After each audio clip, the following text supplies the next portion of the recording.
Now, I've spent a decent amount of my time here in Congress sitting through panels and hearings of men attempting to restrict the rights of women and telling us that it's for our own good. But I want to dive a little bit more deeply into why this issue, targeting trans women in sports, is particularly problematic, not just for trans girls, but for all of us. We're here today because there's a proposal here, and there are several proposals here, to further marginalize trans women in sports. And I think about this all the time because trans people in the United States doesn't even exceed 1% of our population, and yet there is so many resources and energy and time dedicated to figuring out how we can more finely exclude them from our sports.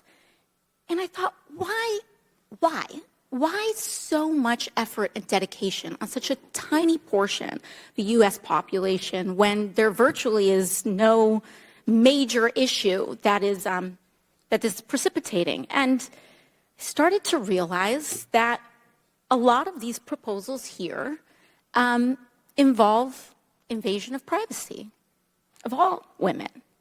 Ms. Goss-Graves, can you tell us a little bit about what sex testing looks like for youth in states with trans athletic bans?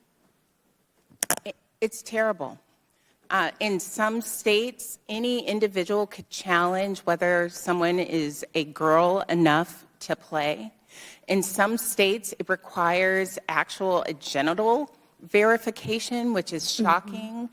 And it's not as if they're... And let me just stop you right there. You said there are some proposals. I mean, we've seen this in Ohio. There was a proposed ban on trans athletes that originally allowed for genital examinations on minors in order to, quote unquote, protect women. Is that correct? Unfortunately, yes.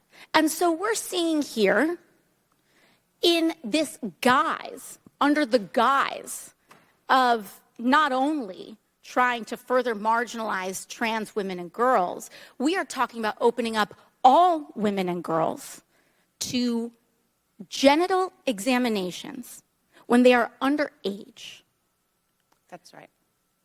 Potentially just because someone can point to someone and say, I don't think you're a girl. That's correct. And we're saying this in an environment of a post-Dobbs America where states are criminalizing access to abortion and want nothing more than data on women to figure out who's getting a menstrual cycle, who doesn't have one. And we're supposed to believe that this is going to make us better and safer? I think not. And per usual, I don't believe we're sitting here in a panel of men that has actually thought about the biology and privacy consequences of all women, trans or cisgender here. Ms. Goss-Graves, in addition to that, are there certain groups more likely to face discrimination under these bans when it comes to, and what you were speaking to, particularly when it comes to black women and girls?